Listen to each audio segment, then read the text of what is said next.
Caro, James Hird.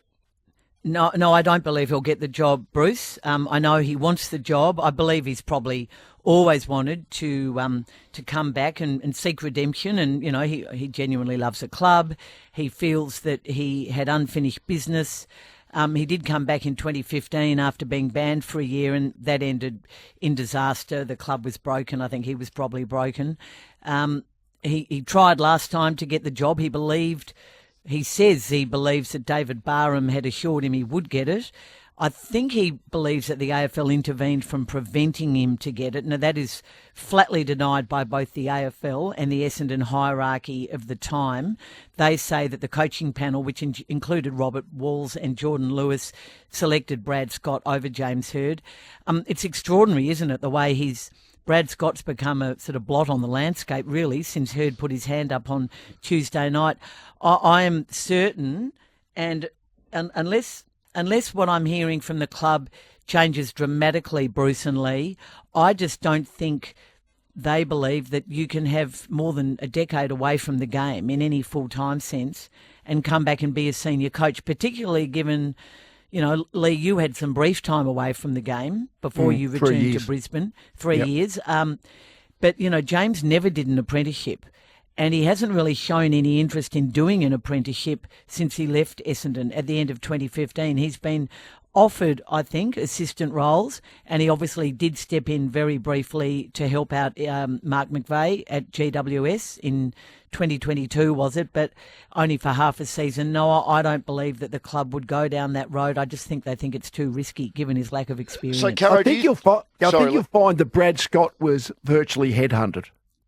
Yes. I don't think there was a big... there might have been a committee in place to look at different people, but I'm pretty sure over the top of it, Brad Scott was headhunted. But anyway, that's all history now. That's true, Leigh, but that's why it's extraordinary that James Hird was allowed to believe he was truly in the running, or in fact had the job, and really a big mistake by David Barham and his team at the time, the president at the time, to allow him to be part of the process. And I reckon if you really ask Brad Scott about that, he might say that with hindsight, he shouldn't have been part of a process that included James Hird, because although Brad clearly was unable to succeed at the job, he did have a few things not in his favour, and one of them was that haunting of Hird. So, Leigh, we won't dilute your lethal injection just yet. That's coming up shortly. But to you, Caro, are you suggesting or even going as far to say, should James even be part of the process, or should it be completely knocked on the head now?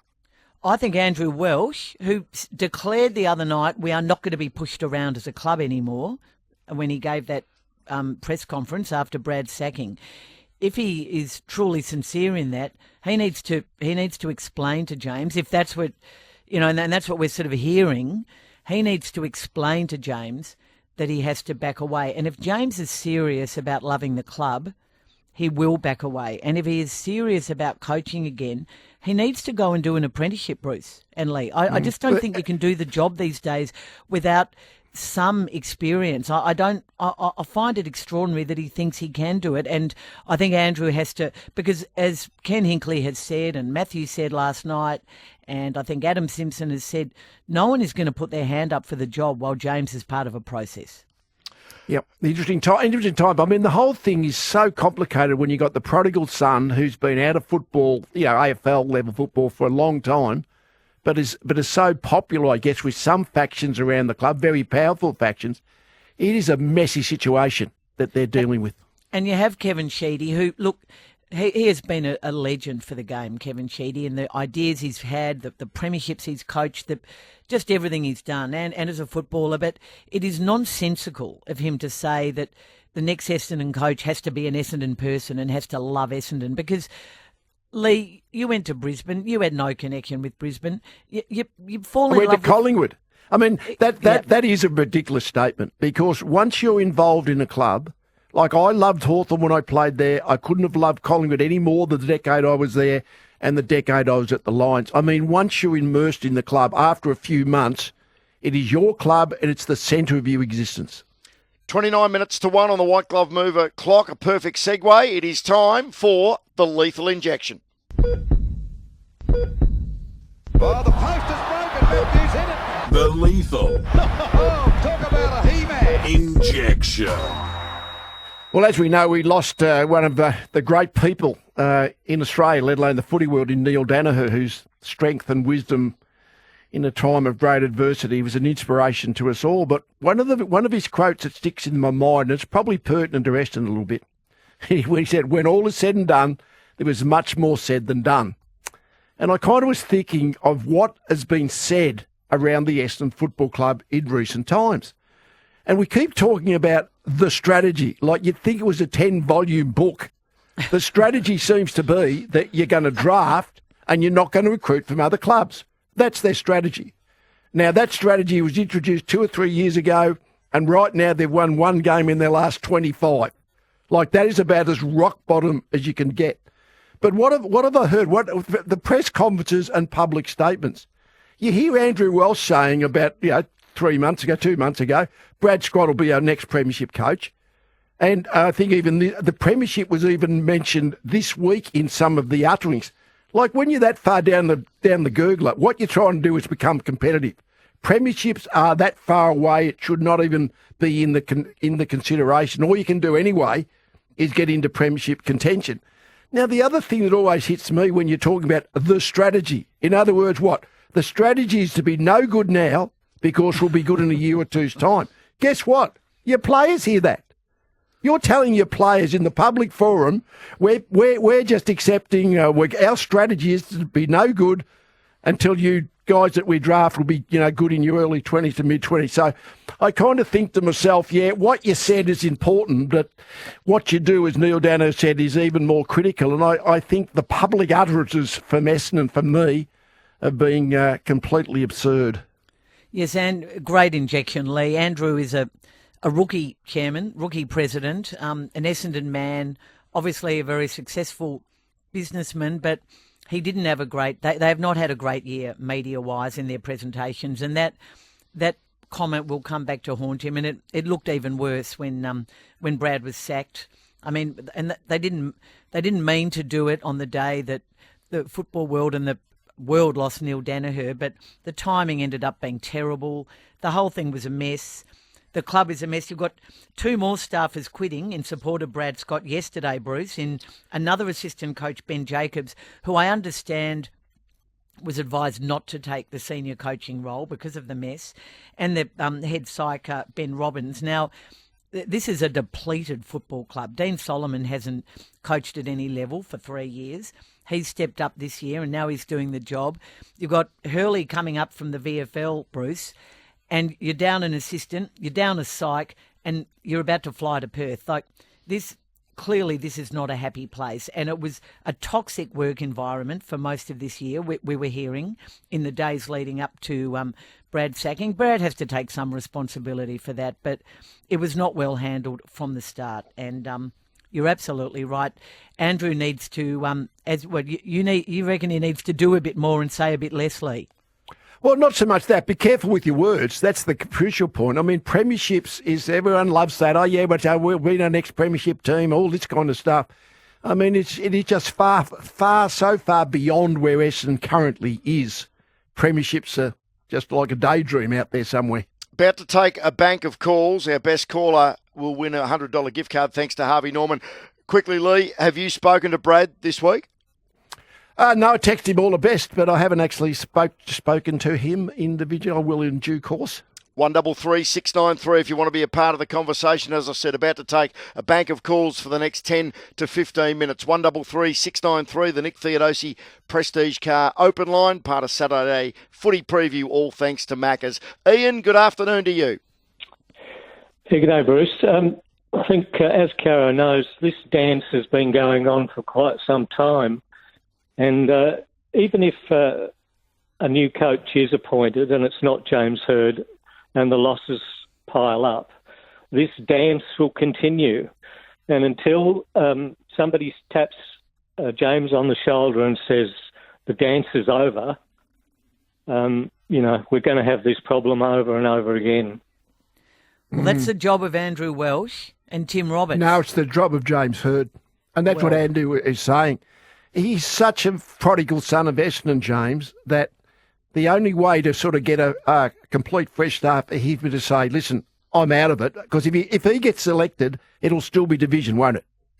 Yep. The only way there's no division if James decides this is a whole divisive issue and it's not good for Essendon, I'm not going to be involved. Very good I point. think that's what Ian's saying, isn't it? Yes, but clearly someone needs to convince him of that because he that's doesn't right. believe that at the moment. No, exactly. But that's what Ian's saying. He's saying exactly that James maybe should have to say, listen, this is too divisive. Time for me to remove myself from it. To another Ian, good afternoon to you. Good afternoon, ladies and gentlemen. Look, I never thought I'd be calling to say thank God for Caro and Wilson. We have disagreed on numerous things, being a lifelong Essendon supporter. But from far I can see, the only media person, I'm not being disrespectful to the other people that are there, that actually knows and is writing exactly what's going on this particular case is Carolyn. Now, Carolyn, I do have a couple of questions for you. I love I haven't read all your near double page in the Age this morning because I went to buy the Patrick Durkin piece in the Financial Review. Now, it would appear to me from what that says, I haven't fully read it, but it says that if Welsh wants to speak to James Hird or anyone on the board, they will in actual fact be speaking to Paul Little. Is that your understanding? Well, Paul Little has definitely led the campaign or been a campaign manager for James Hird for some years and took it, it threatened to go nuclear at the start of last year in March when he called David Barham requesting a meeting, but wouldn't say what the meeting was about. I spoke to Paul Little. I've no doubt he has been behind the Hird campaign with people like, Kevin Sheedy and Adrian Dodoro and a couple of other, big-time Essendon supporters. But just Caro, to jump in, to summarise, is Ian basically saying that Andrew Welsh is a Paul Little puppet? No. Andrew Welsh, Ian, I don't think you were saying that, but you're saying that he needs to make his peace with Paul Little. I think Andrew Welsh and Paul Little have a good relationship, and Andrew also needs to make Paul realise, and Paul is no longer, a major sponsor or benefactor of the club, that he needs to make Paul realise that James is not going to be the coach, if that's what he truly believes. Paul will be someone that I think they probably need to appease as well. And I think Andrew's gone down that road I'm told, by others already. Ian, thanks for your call. Michael, welcome to 3AW Football. G'day, guys. How are you? Want to speak to Caro about her negativity on James Hird all the time. I'm getting pretty sick of it. There's not much inspiration in anything you say about James. As far as I'm concerned, I think that James has had a bit of a rough trot. He's admitted that he hasn't done the right thing. He's been partially at fault. He's always been passionate for the club. Speaking for myself, I've always thought he was an amazing athlete and a great leader. And I think anyone who's got passion for this club, we recognise, we see it, we feel it, and so will the players that play with him. And the best thing about that is when you've got that charisma about you and you really want to make the team the best team, I can't see any other way, whether you're been an apprentice coach or whatever, you got that mix in the cauldron, so to speak, then people are going to follow you. People are going to want to do well. They'll want to try hard. And I know myself with my coach, I loved my coach. I thought he was awesome. And he'd berate me and he'd have a go at me from time to time, but he'd praise me as well. And I would bust my gut to make him proud. And that's how I feel James Hird is going to go in. Because at the moment, we're last on the ladder and we've had no success. And the coaches they've brought in, they've all been trained. But guess what? They haven't shown any success. I say give him There's Okay, no doubt. thanks- There's thanks, absolutely Michael. no doubt. You've had to say that James is one of the best, certainly one of the best players I've ever seen. He was maybe even the best of his era. But he didn't succeed as a coach. And I know he's put his hand up for the mistakes he made, but it was the darkest period in AFL history, the era he oversaw. And I'm sorry, but don't tell me that Alistair Clarkson didn't walk into Hawthorn as a North Melbourne man initially and did not instill passion and belief into that football club and into his players. And I would say the same about Leigh Matthews. I would say the same about Damien Hardwick, about Chris Scott, about Chris Fagan, and the list goes on, Bruce. And it's a pity we're talking about that, but we have to because it was a mistake by the goal umpire. The AFL has admitted that David Roden should have called for a review. He was compromised in his viewing of the Ollie Dempsey goal. In fact, can we just quickly listen to your call of what took place at the MCG last night? Back and forth fly. Dempsey as he socketed through off hands. Dempsey signalling to the goal umpire, David Roden, who was below the knee. They're not even going to go to the video. So, Lee, good call by you, Bruce, who picked it. The AFL ARC had 5 seconds to rectify that. They could have stepped in, but once the kick-out had taken place, they no longer can. Are you happy with that? Yeah, that's the current regulation, apparently. Now, I mean, we take a lot of notice of this because David Roden's an ex-footballer, so we know him as a goal umpire. But it's one of those things, when you've got the vision, and as soon as you look at the vision, you know that it came off the shin of Dempsey, so it should be a goal. So this thought, I mean, that the ARC regulations are going around in circles, aren't they? Because, to be honest, we would all think, okay, as soon as you have a look at it, you know it's a goal. If the ball's been kicked in, it's going to go back to the centre for a ball up anyway, a throw up. So on that basis, yes, it was clearly an umpiring mistake, and no one called for it to be reviewed. But if that's the ARC regulation says, no, we can't actually go to the correct decision because we've got to do it within 5 seconds, not 10 or 15. I mean, that to me is, when there's vision and there's a mistake, it is so embarrassing and so damning. And to me, there's a whole lot of incorrect things happened last night, but the current ARC regulations are probably one of them. And they've only been in place, Lee, for 5 weeks. This is in the wake of the Rowan Marshall mark against the West Coast Eagles in round 7, where play went on for close to a minute before it was eventually brought back. So Geelong lost the game by less than a goal. Carlton's 3rd win under their so-called caretaker coach, or is he more than the caretaker? I want to talk about Geelong's response. First, let's hear what Chris Scott had to say after the game.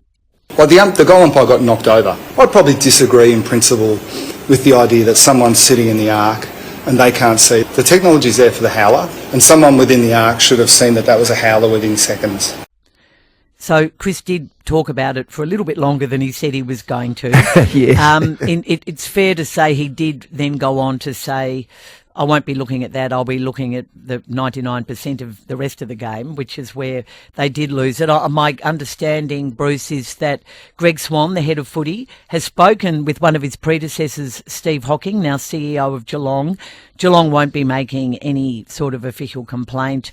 They have accepted that I think they made the point, certainly unofficially, that they did have more than 2 quarters to rectify that error. And if it had happened in the last... They've accepted it's a balls up. That's what they've accepted. They've accepted it. And no one can do anything about it. But the regulations have got to be continually being altered if necessary because, as I say, if there's vision that clearly tells you a mistake, you've got to use it, surely.